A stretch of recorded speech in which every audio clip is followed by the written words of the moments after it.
is an exotic dancer, a former sex worker whose real name is Sheree Hayes.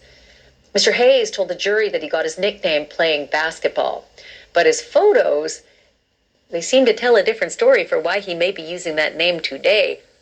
Ooh, kind of safe for work, almost not safe for work. I wouldn't put it up at work, but that's the Punisher, y'all. Mr. Punisher testified that he was hired by Diddy and Cassie for 8 to 12 different times, things like episodes. And he was meant to create a sexy scene that would last for hours. He said that Diddy called all the shots in these episodes. He didn't call them freak-offs, but he described what we've heard as freak-offs. He never saw any cameras, he said. He didn't see any violence. And he said, although Cassie would sometimes wince or sigh at some of the sex directions that came from Diddy, he said it didn't seem as though Cassie was there against her will. Again, this is a prosecution witness, so that's kind of, that's on the fence there. He does certainly corroborate the freak-offs and what happened in the freak-offs, but that whole business about, to him, he wasn't sure if Cassie was into it or not, but he did hear that she winced and that she sighed as Diddy gave a lot of those directions. By the way, the Punisher also said that he never saw Diddy take drugs, never saw that he seemed drunk or high, which is exactly what prosecutors are trying to show, that this was not just an out-of-control, party of an enlisted megastar, but instead was a clear-eyed criminal enterprise. And I mentioned it off the top of the show, so I'm happy now to introduce the man who spent the better part of today on the witness stand. Sheree the Punisher Hayes joins me now live. Mr. Hayes, it's really good of you to be here. Thank you so much for doing this. I can imagine you've had a hell of a day. Definitely a challenging day today. So tell me a little bit about it. Like, how was it? How'd you feel up there? Like, give me a summary, a description of what that day was like for you. Well, it's very nerve-wracking. There's nothing you can do to really prepare yourself for that type of environment.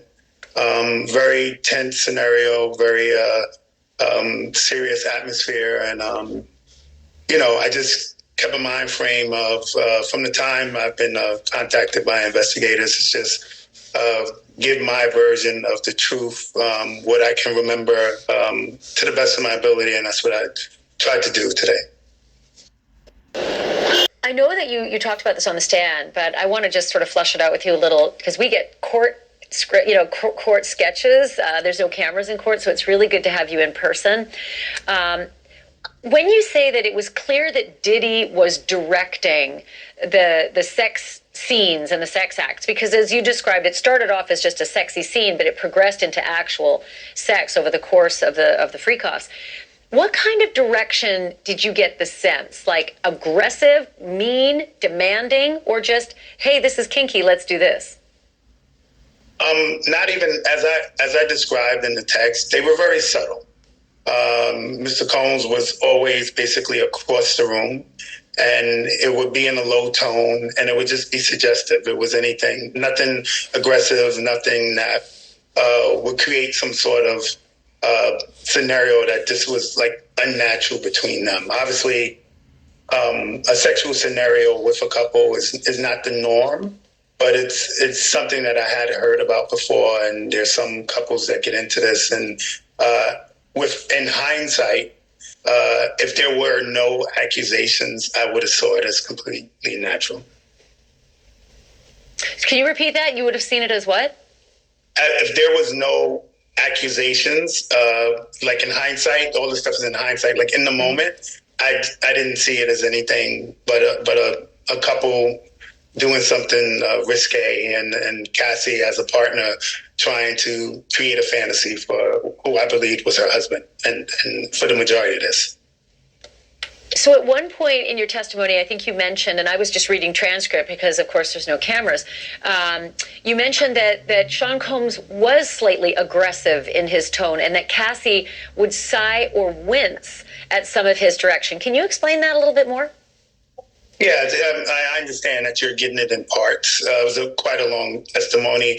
When the sighing and the wincing was associated with, some of the direction was very specific, and it could be one after the other in terms of move the candle to the left, move it a little more, move it a little more, and now move your body a little more. stuff like that. And it was kind of unnatural for a scenario where you're trying to create a sexual situation. So my understanding or my interpretation of it in the moment was frustration with the repeated directions. So it felt to you when you were there like it was frustration, but it did not feel to you when you were there like she did not want to be in the situation she was in with you. It did not. The other question I have for you is, I think I read that this began in was it right, 2012, the first time you were hired? That's correct. So that would seem fairly early on, perhaps in the Free Cops in their relationship. And it felt to me like in the beginning, you did not actually have any kind of sex with Cassie in front of Diddy in those hotel rooms. It was just performative, but that it graduated in the later Free Cops to sexual acts. Did it seem to you, now that you're hearing a lot more of the story, that this was the beginning of the whole Freak Off adventure for them, that they were kind of figuring it out themselves as well, and that maybe it progressed a lot further and got a lot less appealing to Cassie, maybe later after you had moved on and weren't in the picture? So I'm instructed to not necessarily follow any of the details, so I just really know what my interaction with was, and it was always like almost a start over scenario, because like I said in my testimony, it wasn't consistent. Like I would get called maybe once every month, so long periods of time would go in between. So it would definitely be kind of like an odd situation, but not in a way where I can assess. There was some sort of progression that went on from the time we started to the time we ended. It was pretty consistent all the way through. Well, may I commend you in following the orders of the court and not having consumed a lot of information about this before your testimony, because that would have been an easy question for you to answer had you known all the background, right, that we're all learning in court. So congratulations and good for you. You're a model witness, and I appreciate you doing that. That's true justice. I do want to press a little bit on this aspect of from the first Freak Off until the last Freak Off that you did. Did you sense that they were getting more practiced at it, and that it was a lot more sexual right away? First it was performative and just, a show, and then it became actual sex towards the end. Was there anything different between episode 1 and say episode, maybe maximum 12? That seems to be the max number that you performed with them. Did 12 seem a lot more, like it was a machine that was ready to go?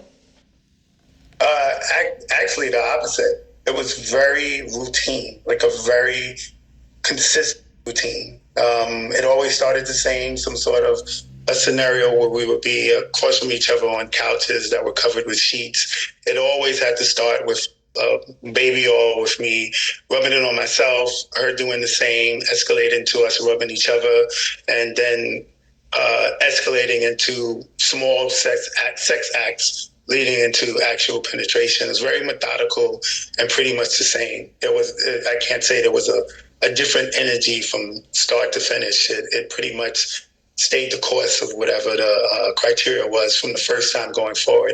And the first time was actually the only time there was an actual sexual interaction. And it was offered, as I said in my testimony, but I declined. So one of the other escorts who had done some of the same things in these Freak Offs that you were hired for said that at one point Sean Combs was very violent with Cassie, and that he took her in the other room, and that he heard slapping and beating, and that when they came out, Diddy wanted them to continue and finish strong. That was his words, apparently, allegedly, finish strong. But that the male escort couldn't. He said, I had erectile dysfunction at that point because of what I'd gone through. And I know, you wrote a whole book called In Search of Freezer Meat about that, about erectile dysfunction and how difficult it can be. And I think you might have mentioned that it actually happened to you during one of your Freak Offs with Diddy and Cassie, that you had the same kind of issue. Was it at all based on violence or aggression? No, it was not. It was not based on violence and aggression. I think for me, there was no true, at times, for me, I could not get into a place of intimate connection. There was always a discomfort with Obviously, a male partner just being present, period. And then, like I said, with the direction, the move to the left, the move to the right, to do this, to do that, in terms of me maintaining like in a erotic space of being turned on or whatever, it was difficult. So it was just more of, it felt like acting opposed to a actual natural sexual scenario.